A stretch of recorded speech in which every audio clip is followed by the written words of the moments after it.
Oi, this is F1. Hello, Mr. F1. How are you? I'm good. How about you? I'm doing good. Guys, we are back from the motherland of motorsport, Ah, which is Italia.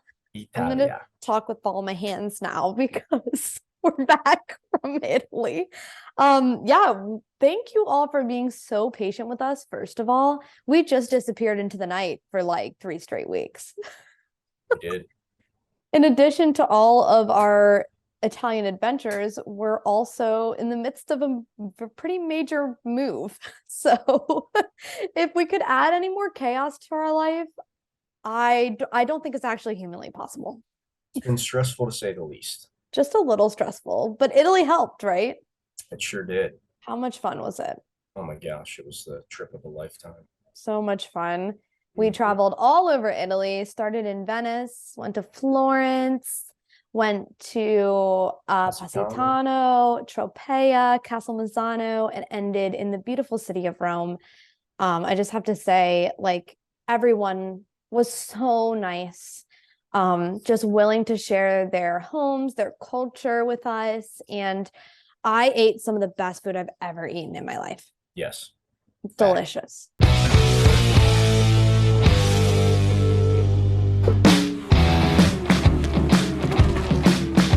So, anyways, we are back and we are ready. We See, are ready.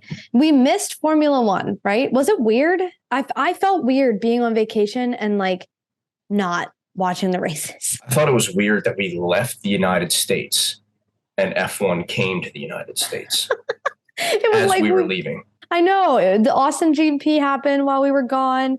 The Mexico Sad. GP happened. Just a lot went on, and it was weird not watching the races. It was like an impulse I had to fight, not to like figure out a way to watch. Um, but I think we both needed just like a break and needed to enjoy life a little bit. Yes. Um, so yeah, it was weird not watching, but we're excited to be back. We're excited to be talking more about F1. We're going to just talk a little bit about the races we missed, but we won't focus on that too much in this episode because we know you guys have probably already seen them. It's super old news to you. Old news. Old news. But let's start off with some little F1 news since obviously no race this weekend. F1 was in Vegas. They were. They were under the bright lights of the Vegas Strip at Lewis was doing donuts on the Vegas Strip, yes, which is pretty sweet. Yeah, the Vegas GP launch party is what F1 was calling it. Basically, a couple of drivers were there, like you mentioned, Lewis, George, Sergio, and Alex Albon were all there to celebrate, I guess you could say.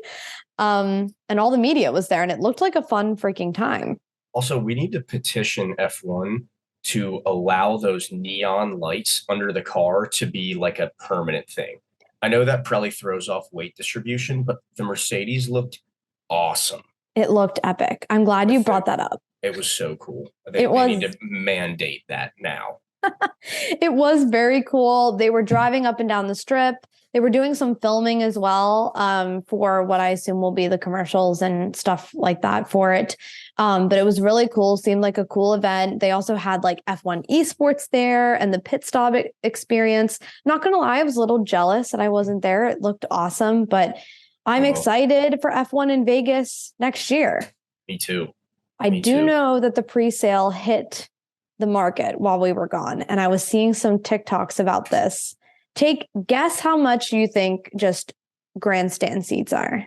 Just normal grandstand. Knowing what we paid, it was probably like, I don't know, 2,500 a ticket or something like that.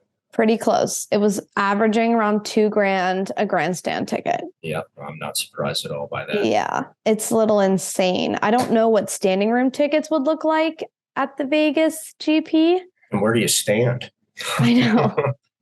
Do you stand like on the strip, like in the middle or on those bridges? Yeah, on those bridges, that'd be my guess. But oh my gosh. Yeah. So if you bought tickets to the Vegas GP, congrats. You are the real MVP. I know people were waiting for a while. Yeah, we are a little jealous. I'm not going to lie. I kind of want to just go to experience it. What do you think the Vegas GP is going to be like? I don't know. It's tough to tell because we haven't seen. I mean, they have shown the track layout, but it's still tough to know what it's going to be like until you see cars driving around it. So if it's a really boring race, that'll be disappointing. If there's not a lot of overtaking spots, or if it's like Bahrain and there's just like a straight and people, it basically just all there is.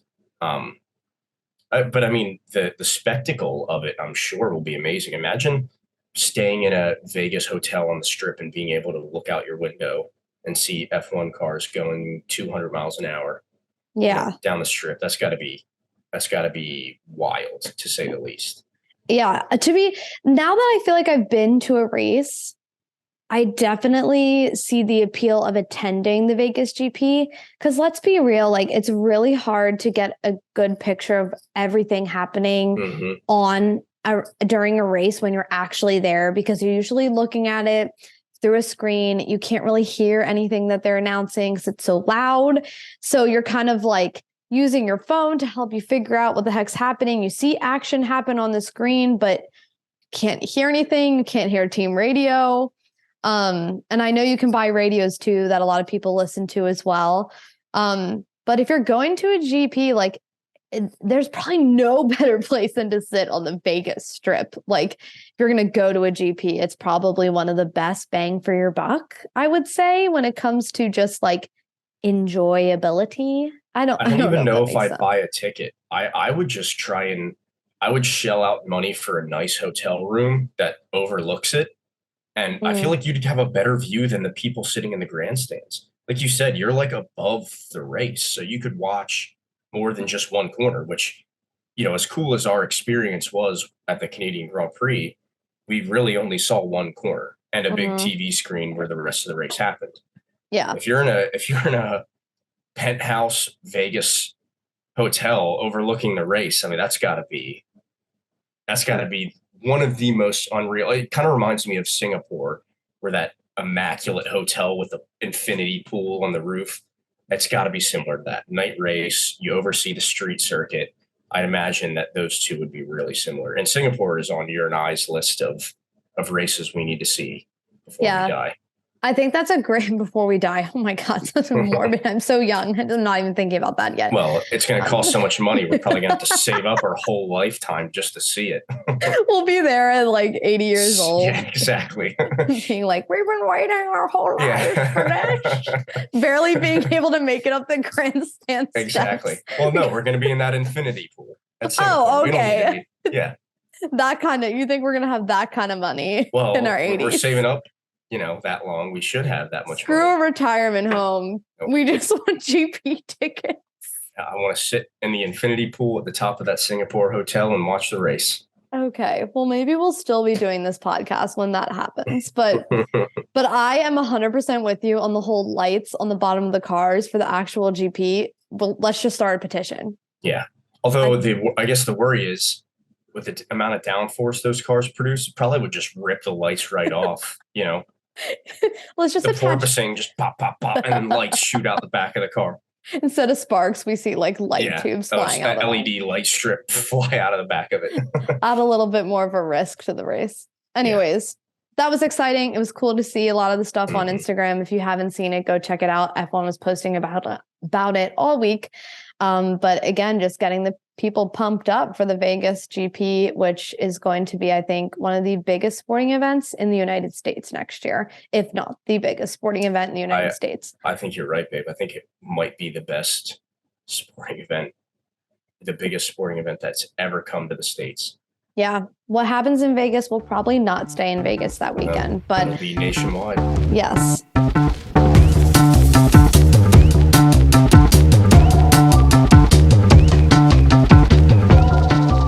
So as we mentioned while we were out, we missed Austin GP and Mexico GP. I mean, a lot of things happened. Let's start with Austin. I heard it was quite an amazing race. I'm not going to lie. People don't hate me, but I did not watch it. I probably will watch it in the next coming days here, just so I do it. But Red Bull clinched their Constructors' Championship in Austin. Last little kind of dot on the end of their season there. And it was kind of also Max's real celebration for his driver's win as well. I mean, we all knew this was going to happen, Yeah, but what are exactly. your thoughts on kind of how Red Bull is ending this season with these two really big take homes? It's just impressive, especially in the cost cap era, to be able to pretty handily win the championship, both drivers and constructors, with everybody spending the same amount of money, you know? And I do think, yeah, I did watch a highlight of the US Grand Prix, and Lewis had the lead with 6 or 7 laps to go, Yeah. you know, and there was people were wondering, is he going to continue the streak of however many seasons straight with a win? You know, I mean, he was close, but at the end of the day, that Red Bull is just, it's too good of a car. Mm-hmm. And, you know, Lewis, 2 straight second place results. That's phenomenal. Yeah. But the problem is it's not first place results, right? You know, and that's what he wants. And hopefully they can rebound next year. They should have more wind tunnel time with more wind tunnel time than Red Bull, especially with the penalty that Red Bull got. But, you know, finishing lower down the constructors, they'll have more time, and it'll be interesting to see how Mercedes can respond after 8 years of absolute dominance. You know, now Red Bull has the upper hand, and can they continue? And can Max become, you know, the next Seb Vettel, winning 4 straight? And can he compete with, you know, some of the other big name, the Schumachers, the Hamiltons, the et cetera? Yeah. We know he's a good enough driver. He's phenomenal. But can he get a car that's consistently good enough to win championships? Yeah, before we get a little deeper into that, you quickly did mention like Lewis finished second, which is I believe the first time we have seen him on the podium this entire year. No, he's been on the podium before this year. Really? Yes. Oh, okay. See, isn't that sad that like I don't even remember when the last time he was on the podium. That's how long it's been. Well, he's been pretty consistent through Austin and Mexico. His best kind of like streak, I guess you could say, finishing second in Austin, second in Mexico. George Russell finished 5th in Austin and 4th in Mexico. So again, just bringing home great points, much needed points for that Mercedes team, but also just good consistency from both of them. And it's really showing like whatever they've been doing to that car seems to be working. To the behoovement of Ferrari. They are catching Ferrari fast. They are. And Ferrari may have enough points to clear them. I think it's a 40-point gap between Mercedes and Ferrari right now. Yeah, so where it stands right now, Ferrari is at 487 points and Mercedes at 447. Yeah, so a 40-point gap. With 2 races left, that's going to be tough to clear for Mercedes, you know, barring Ferrari DNFing one or both cars, you know, in the last 2 races.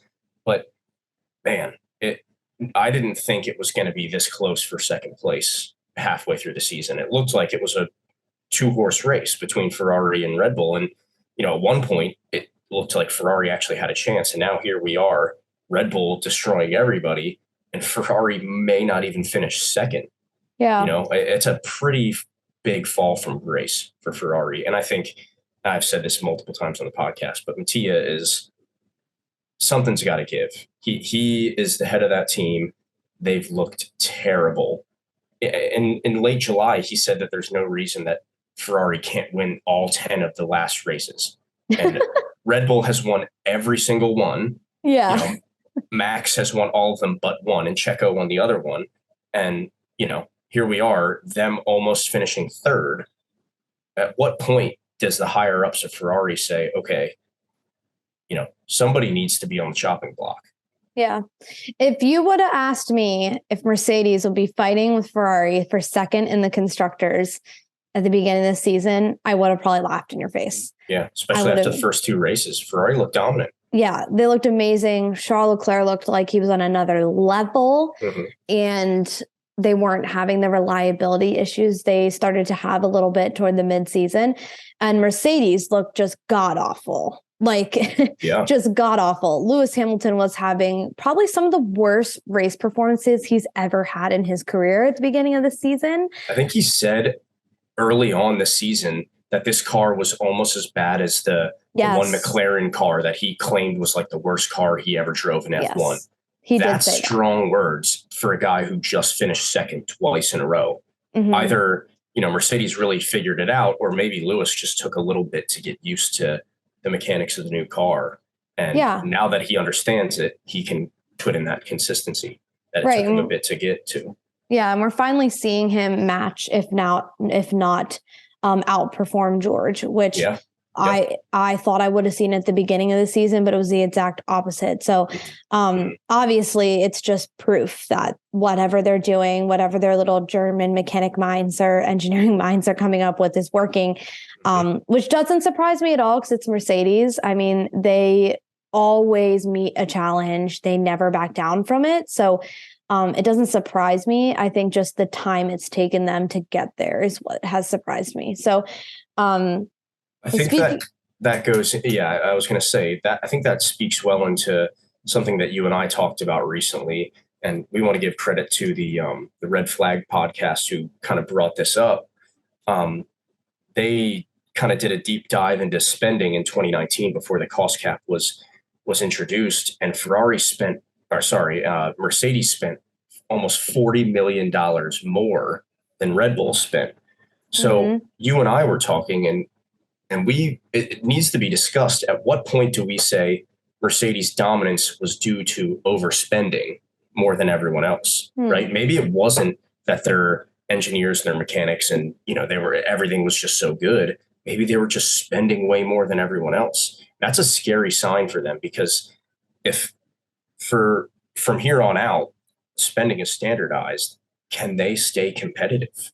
Yeah, I think it's a great question. And I have the actual numbers here. So I want to preface first before I say these numbers are total spending for the entire team, where the cost cap this year, that money only goes to development of the car and the parts itself. So the numbers we're about to tell you are the cost for the entire team to run. That means transportation, logistics, but the amount of this number, you can't help but think a huge chunk of that has to be for the development of the vehicle.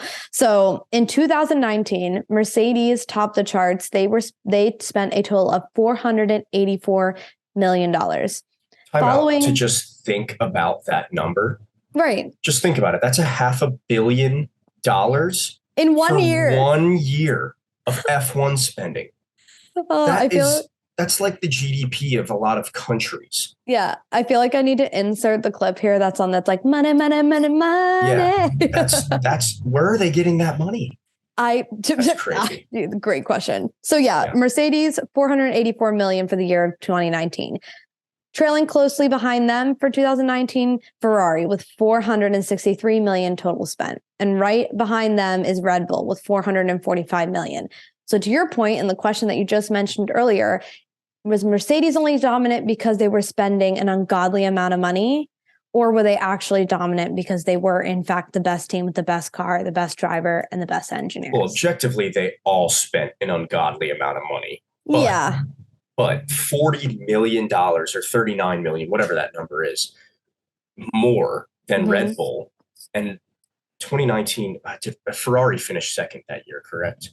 And Red Bull finished third. That was when Seb had his last year at Red Bull, I think. I believe so. We can go back. Don't quote us on that, people. Yeah. And again, like you said, the new numbers, the cost cap now is $145 million. But again, that's only for the development of the car. That doesn't include salary of drivers, marketing, et cetera, et cetera, et cetera. Right. But it's still kind of crazy. At the end of the day, you have to, like you said, a lot of that money had to have gone towards the development of the car. Yeah. Pre-cost cap. If Mercedes can't constantly outspend other teams, can they stay in contention? And yes, they're the third best car, possibly the second best car right now. They have a good car, but can they beat Red Bull if they're spending the same amount of money? Obviously, this is just 1 year to go off of. It's tough to tell, but I think that we could be set up for Max dominating because Mercedes and Ferrari can't spend their money as efficiently as Red Bull does. Now, obviously, Red Bull broke the rules a bit. By a smidge. Yeah. So let's get into that. That was also news that came out while we were gone as well. I mean, there was huge speculation going around that they had overseeded the spend cap by like a lot. Some people were rumoring 5%, which is a huge amount of money. Yeah. But actually, in fact, it wasn't that much. I think it was less than 1%. I read after taxes, it was like $250,000. Yeah. Which in the grand scheme of things, that's not a lot of money. No, for F1 teams, it's a little drop in the bucket. Exactly. But they did get penalized. And I think a lot of people were really, including ourselves, I think, were waiting to see, all right, what is the FIA going to do? This is the first time where the rubber meets the road. Mm-hmm. And it's like, how are we going to penalize this team? I've heard a lot of different takes on what people think about the penalty that they received. So just to recap, if you haven't seen, Red Bull was found guilty. Red Bull agreed, yes, we in fact did exceed the cost cap in 2021. They were fined $7 million that needs to be paid to the FIA within 30 days, which that's a pretty quick turnaround for $7 million. And then they were also docked 10% wind tunnel time. And to me, that's the big kick in the gut, is the wind tunnel time. I think it's a steep punishment for $250,000 over the cost cap. Mm-hmm. And you and I talked about this while we were in Italy and said, we hope the FIA actually makes a firm stance here. Yeah. And shows teams, hey, it's not okay to spend over the cost cap. Because if they just slap them on the wrist, everyone knows next year people would spend over the cost cap and just accept the slap on the wrist to try and win. Exactly. But in my opinion, this is a steep penalty. $7 million, that's 5% of the cost cap that they had to pay in a month, which I'm sure that's just chump change for them. $7 million isn't, but at the end of the day, it's still $7 million. And like you said, they're already getting the least amount of wind tunnel time since they're finishing first this year. Right. But that's going to be dropped in another 10%. That's going to hurt them. Yeah. It'll be really interesting to see what happens next year with that limited amount of wind tunnel time. Yeah. And that wind tunnel time penalty is only for a 12-month period, which obviously will be a huge bulk of the development period for the upcoming car for next year. So yeah, Christian Horner, of course, was whining and crying about the penalty. Like I knew, regardless of whatever they were given, he would cry about it. Yep. Saying it was just like a demonstrous amount. And oh my gosh, wind tunnel time. You're penalizing us for winning is what he said. And I'm like, no, you're getting penalized because you cheated technically. Right. And maybe that cheating enabled you to win this year. That's the whole point of this. But again, we have to keep in mind, this is about last year. And last year they won by the skin of their driver won by the skin of their teeth. Right. And yeah, $250,000 isn't that much money, but maybe that's like a new floor that they put in Max's car in the last race that helped them win. We all know how last year ended in Abu Dhabi. We shoulda, coulda, woulda, and there's no way for us to know exactly where that money was spent. But as close as the championship race was last year, $250,000 could have made a difference. And I think that's why the FIA decided to be so heavy on the punishment. And like you said, not only does that affect their development for next year's car, because I assume the penalty takes place right now. So they would be testing next year's car, but 12 months from now, they're going to be developing next year's car. And that's going to be limited as well. Yeah. So it's going to affect 2 years of their car. I mean, that's a pretty big deal. Yeah. And you made a really good point too, with their win. That already gives them the smallest amount of wind tunnel time. So you're already subtracting from basically very little wind tunnel. So we will see how this affects them in the future, if it affects them in the future. But we all know these F1 teams, these engineers, these mechanics, they are smart freaking people. And when they are met with a challenge, they usually overcome it or figure a way to get around it. So, but yeah, interesting news that just came out while we were away. Also, like, the Mexico GP happened. I mean, the highlight for me was Sergio Perez's dad. That was pretty much the only As highlight. usual. I mean, Mr. Perez is just the man. he literally is the mascot of Mexico. Also, get yourself a man that looks at you in the way Sergio Perez dad looks at Perez. Like, seriously, it's just, he's so excited. I love his enthusiasm.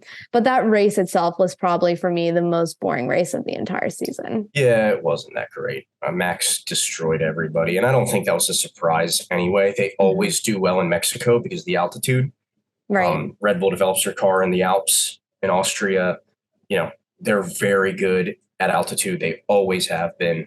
So it wasn't really a surprise that they won the race. I think it was a surprise that Lewis did so well. Normally it's a tough race for Mercedes, but the fact that he finished above Checo, yeah, I think is very impressive. And we harped on it a little bit before, but 2 straight second place finishes. The car seems to be turning around.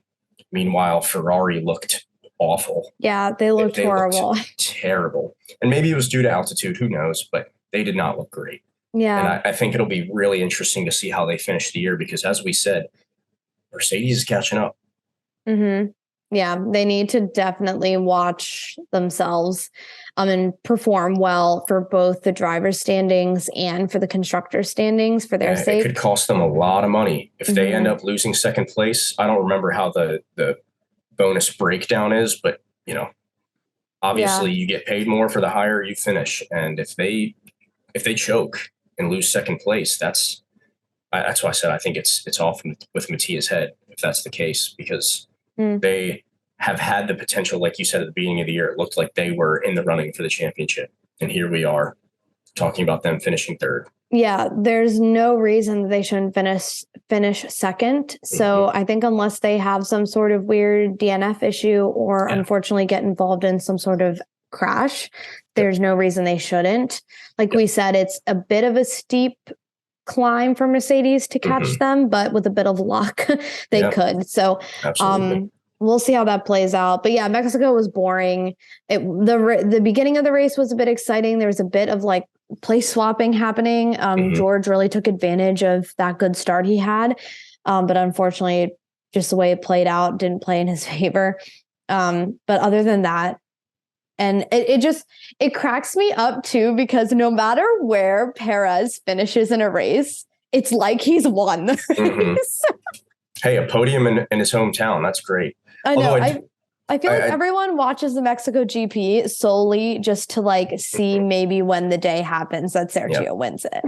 It's got to be cool to win your home GP. But I think the one thing we should talk about with the Mexico Grand Prix was Danny Rick.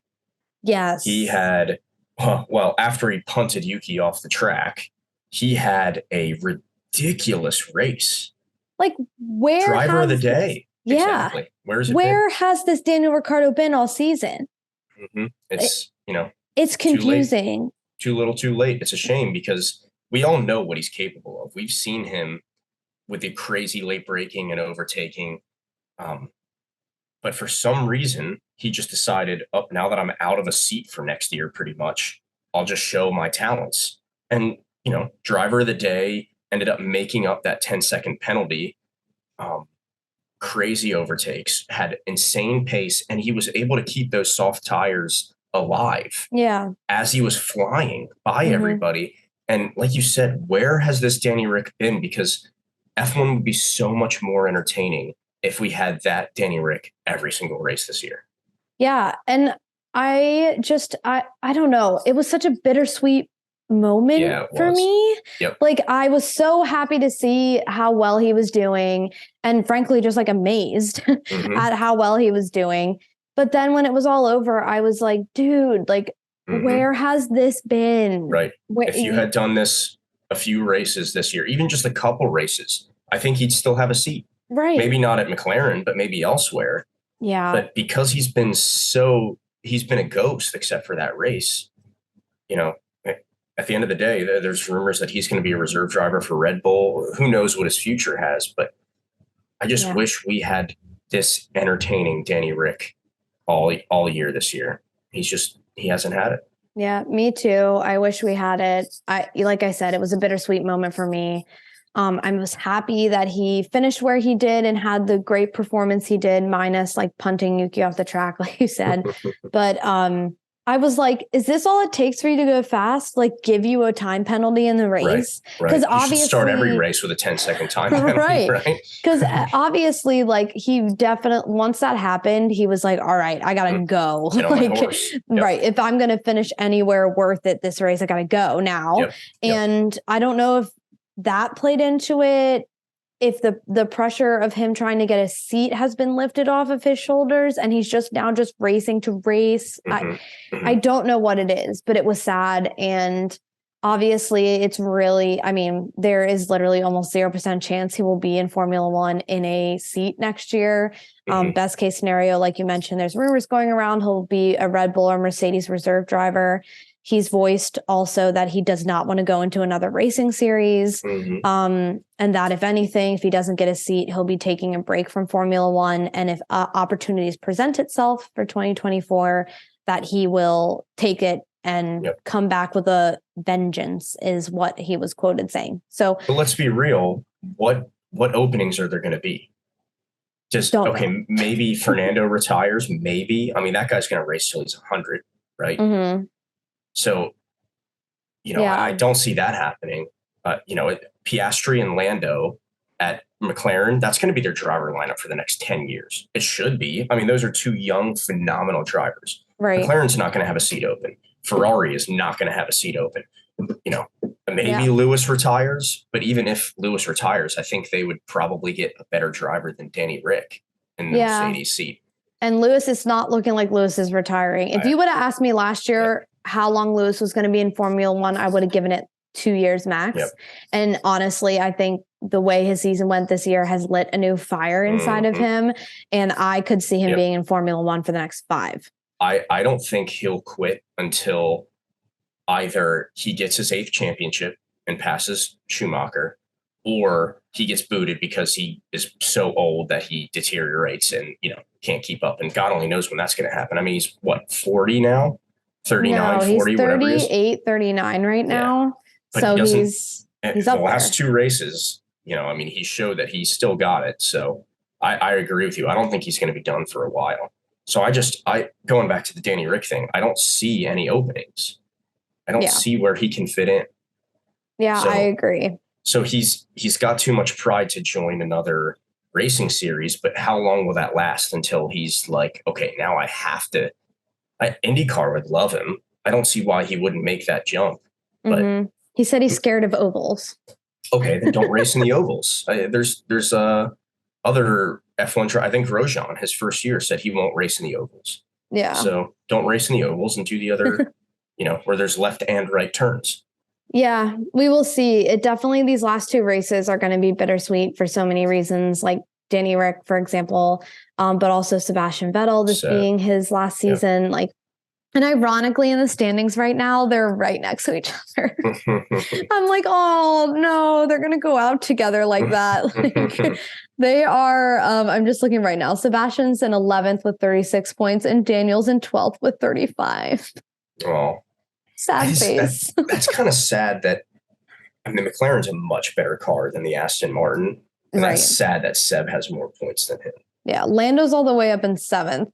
So that's a big gap between your teammate and you. As sad as I am to see Danny Rick go, I'm excited to see Piastri in an F1 car. He's one of the few that's won F4, F3, F2 in successive years.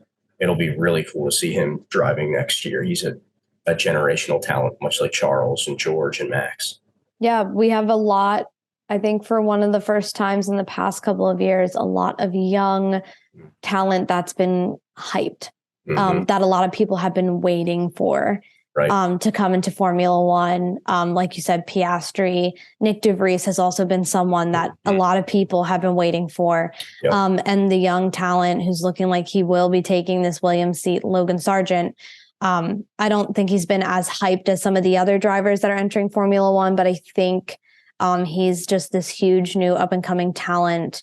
And he's American, and that's going to be huge for the American market. I may be cheering for Williams because like I want to cheer for an American F1 driver. So lots of exciting talent to come, and it's exciting to think about, especially these cars. Like this is the first year with this new generation of car. The second year, everyone's got it a little bit more under their belt now.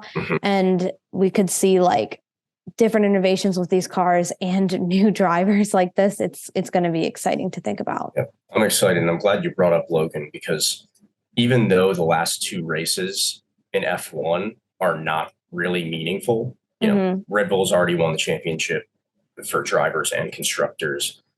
Yeah, we did talk about, okay, the battle for second place and, you know, the battle for drivers standings as well. Things can shift a bit. And constructor standings as well. Yeah, a few things, sure. But to me, what I'm most excited for is the F2 race in Abu Dhabi. Because Logan, the pressure's on Logan. He has to finish, I think, 6th or higher. I am not positive exactly what it is in the standings in F2 to get the super license points. So, you know, he's already got the pressure on him. He's got to prove. Right now he's in 3rd, and it's close. Doohan has been chasing him very well the last couple of races, and he's going to have to prove, hey, I deserve this F1 seat, you know? Yeah. And like you said, to have an American in F1 when F1 is at its absolute peak in terms of popularity in the United States, it's going to be good news for the US. Yeah, I agree. And it's just lots of exciting things to come. And let's not get ahead of ourselves. We've got 2 more races left in this season, but it's hard not to get excited when things are coming to a close. You're already thinking about next season.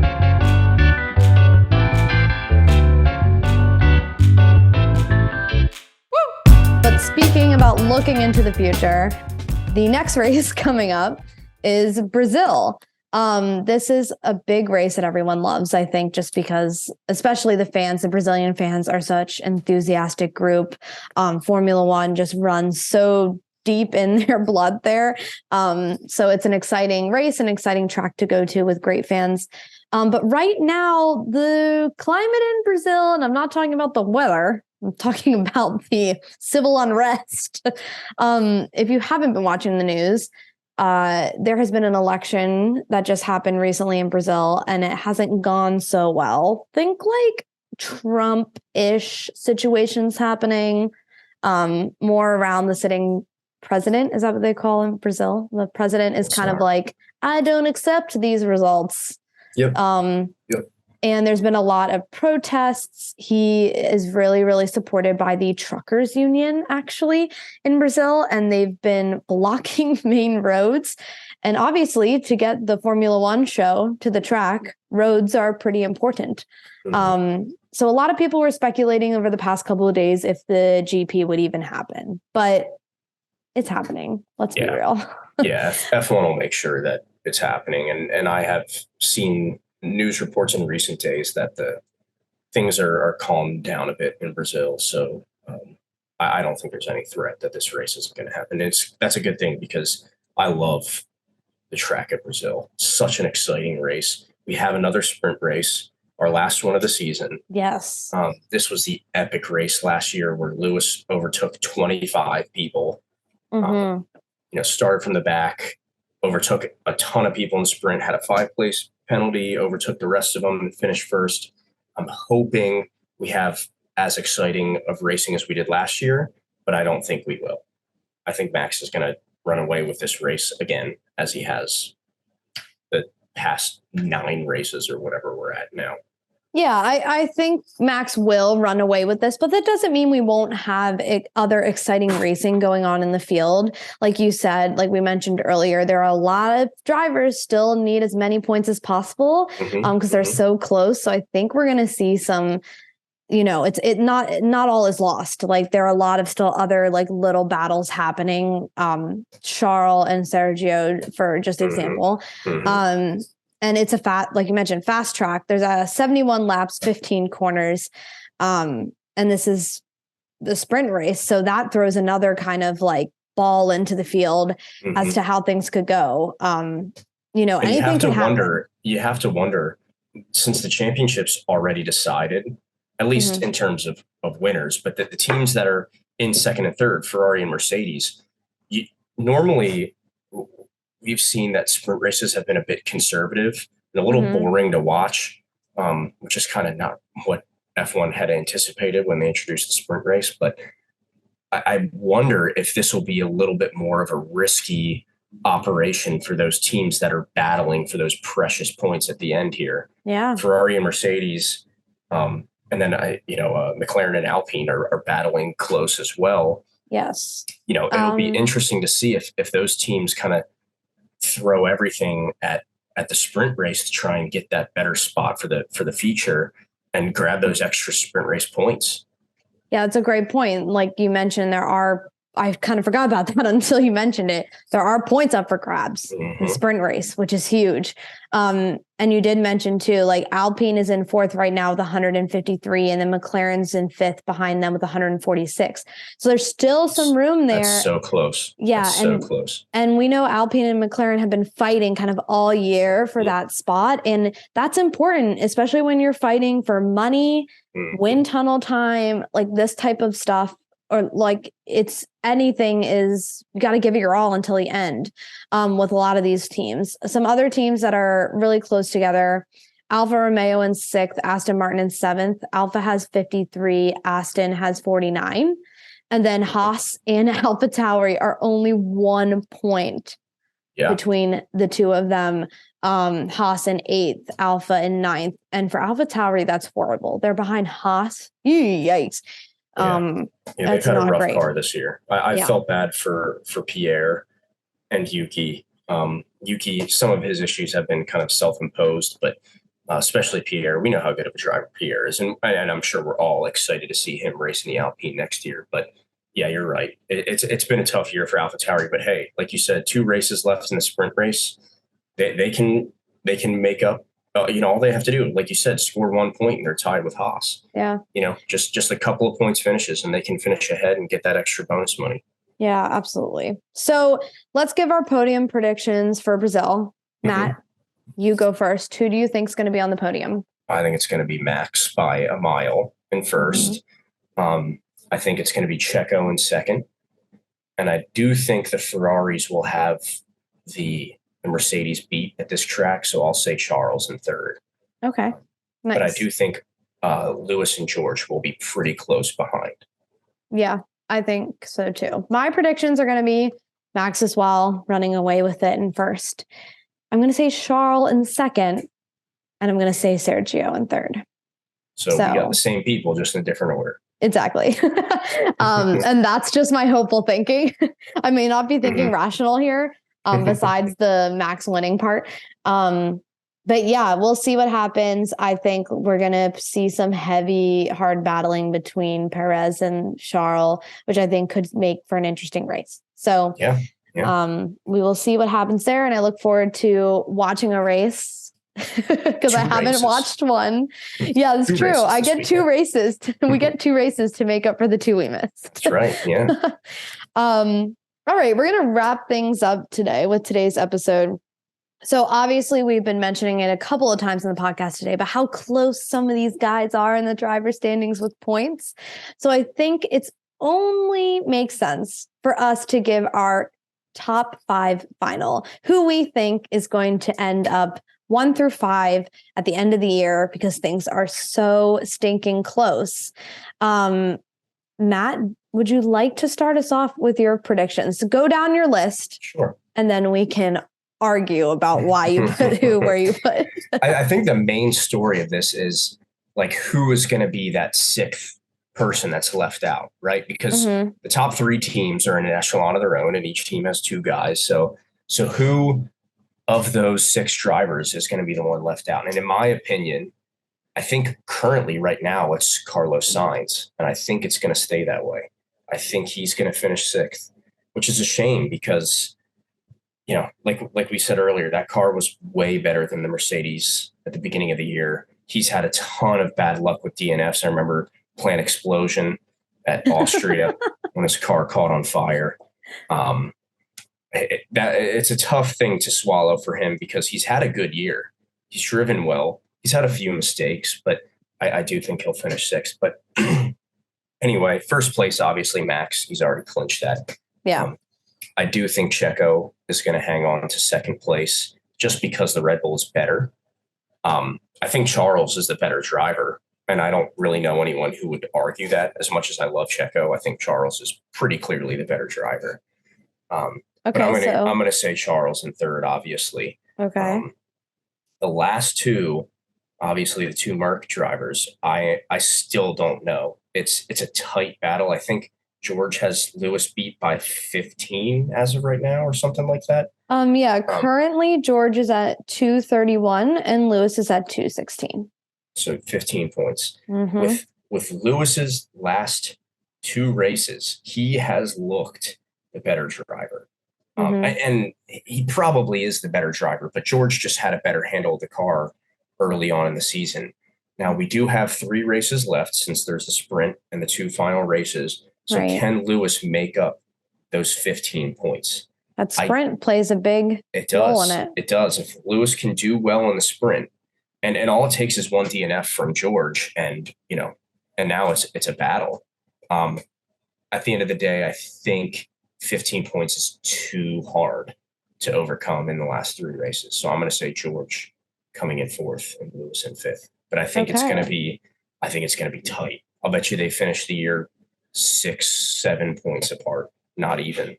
Yeah, and I think this is what's going to make these last 2 races interesting. Is the top 5, top 6 even actually technically are so close that these points do still matter. Yes, the championship is wrapped up. It's Max taking the win. But like these guys, like they are rights for position. And they are competitors. They're not just going to stop driving because Max won. They still are fighting for very crucial positions. And that's what I think is going to make these last 2 races interesting. So our top 5 are similar, but not the same, but close. So obviously Max first. I have Charles in second. Can't say I'm surprised. I know. Again, hopeful thinking, but I think he's going to pull it off. I really think he is. Yeah. I love Sergio, but he's not the most consistent driver on the face of the planet. And he's had 2 decent races in Austin and Mexico. So I think, by the law of odds, you think he's going to have 2 bad races. Yeah. I just he's just not the most consistent driver on the face of the planet. That's why I say that. And I think Charles is an amazing driver. And I agree with you in the fact that he's a better driver than Checo. And I think he'll be even more motivated the way his season started. He's not going to want to end it on a bad note. So I have Charles in second, Sergio in third. They're obviously so close together. I think he'd have to DNF both races not to finish anywhere near him. And then I have George also in fourth and Lewis in fifth. I agree with you. I think it's just too big of a gap, and just seeing how consistent George has been and how Lewis hasn't had that consistency with that car throughout this year. I think that gives George the upper hand.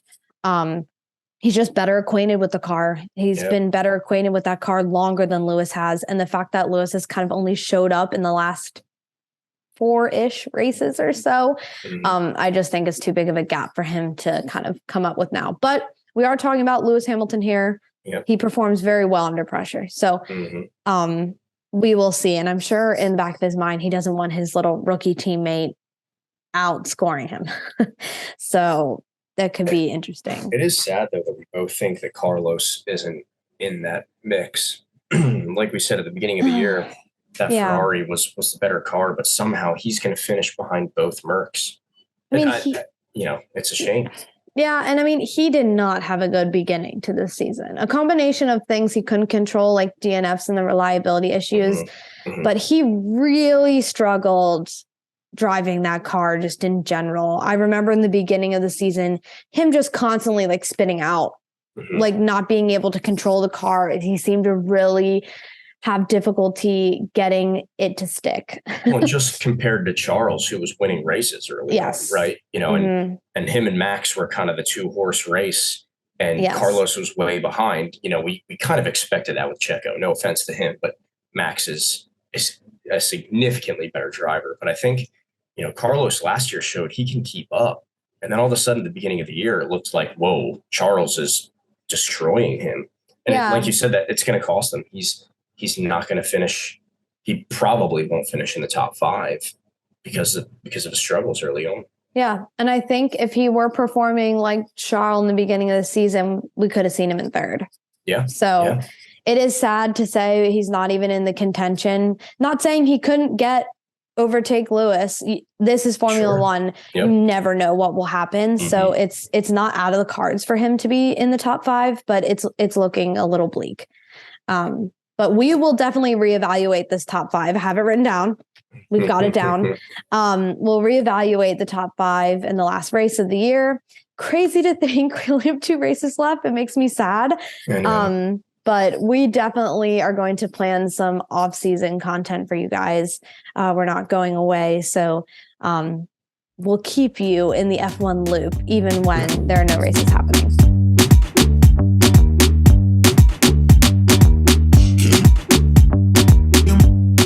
All right, to finish it off, like we always do almost every episode, we need to be a little bit more consistent. We have meme of the week. If you are watching us on YouTube, which by the way, all of our episodes are on YouTube. Well, not all of them. This episode is on YouTube. Go check us out at Mr. and Mrs. F1 Pod on YouTube. You can watch this and you can see the reveal of the meme live. That's right. Go on Twitter, take a look at the meme. We'll tweet it out. But on our YouTube video, we'll have a little picture of the meme in the corner. Yes. So take it away, Matt. Sure. The meme is Mick Schumacher crying face. And the message is the message is your face when your career gets ended in favor of some 35-year-old guy who's never had a podium finish. So, and it has kind of been rumored that Nico is almost guaranteed in that seat, which should make for entertaining TV, because we know Magnussen and Hülkenberg aren't the best of friends. But it is a good point that Schumacher, who seemed to be stubborn and didn't want to re-sign with Haas, he's not going to have a seat now. Well, it's not confirmed. You're right. Yet. It's not confirmed. But it has not it been seems confirmed. like he's going to, he's talking himself out of an F1 seat. Yeah, which is insane. But yeah, you can see that on YouTube. We will put it on our social media as well, so check it out. Our meme of the week. Now, last but not least, my admin award. I usually give these awards to teams, but the savagery that's been coming out of Lewis Hamilton's account recently I cannot deny it and I cannot ignore it. So my admin of the week goes to Lewis Hamilton and his PR team. If you haven't been seeing, Alonso has been throwing all the shade at Lewis Hamilton. Basically, typical Alonso stuff, like basically saying Lewis Hamilton doesn't really deserve his championship wins. It wasn't that hard because the only one he had to compete against was his teammate. And in pure classy Lewis Hamilton fashion, he responded in the best way possible, but also the most savage way possible, if that's even a thing. The quote came out about Alonso basically saying Alonso said he has more respect for Max, basically Max's wins, and that Lewis's wins weren't that hard. And Lewis tweeted this. It's beautiful. He tweeted a picture, obviously, when he was on the same team as Alonso. They're on the podium. Lewis is in first. Alonso looks to be in third place. And Lewis's arm is just on Alonso, giving him this pat on the back. It's okay, buddy. And that's all he tweeted. And I was like, I am here for this, Lewis Hamilton. I don't understand people who say that Alonso is such a great driver, and he is a good driver, but Lewis chased him out of McLaren by being better than him. So right. I don't understand the people who are like, Alonso's such a better driver. And it's like, well, no, they were teammates, and Lewis was so much better than him that he basically left McLaren. Right, because he couldn't handle. Yeah, he couldn't handle having a teammate who's better than him. Yes. No offense to Alonso. I think he's a good driver, but I never understood the people who can claim that Alonso is a better driver than, and a guy who has 2 championships telling someone who has 7 championships that, he didn't earn them, or however he phrased it, whatever it was. Yeah. It's like, man, I just don't get it. I think he's trying to poke a bear or something like that. Yes, I agree. I think that feud is very one-sided. It is, because earlier this year, Lewis said that one of the hardest people he's ever raced was Alonso. Mhm. And so Lewis is willing to give him the credit that Alonso deserves because he's a great driver. But I mean, I think that at the end of Lewis's career, I think he'll rethink that and say that Max was the better, or Nico Rosberg, because Nico beat him. I don't think, I think it's kind of funny that Alonso's kind of throwing stones, even though he's like the Christian Horner of the drivers. Right. Like I agree with you. I think Alonso is a great driver. There's no denying he's up there. But he is just such a little baby. like this, you are literally still stuck on something that happened so long ago now. 14 years ago. Right. And like you're like this little curmudgeon-y old man that just like can't get over the young whippersnapper that came into your team and took it from you. Like that's literally how I feel. And I have heard from people, not directly, but I've heard people who work in Formula One saying that working for Alonso or with him is not an easy thing.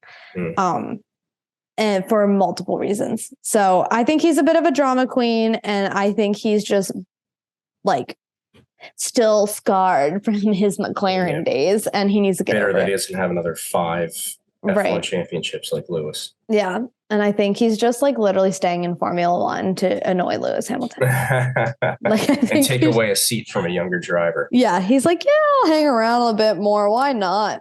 So, well, anyways, everyone, thank you again for being patient with us while we went through our hiatus. Make sure to follow us on all social media, Twitter, TikTok, Instagram at Mr. and Mrs. F1 Pod. You can catch up with all of our fun news and banter there. We're on YouTube as well. And what else? Did I miss anything? Like, comment, subscribe, retweet. Right. Yes. Make sure you subscribe to the podcast. Leave us a review. We'd much appreciate it. And we will see you next episode to talk more about the Brazilian Grand Prix. Sounds good. All right. Bye-bye, Mr. F1. Bye, Mrs. F1. Bye.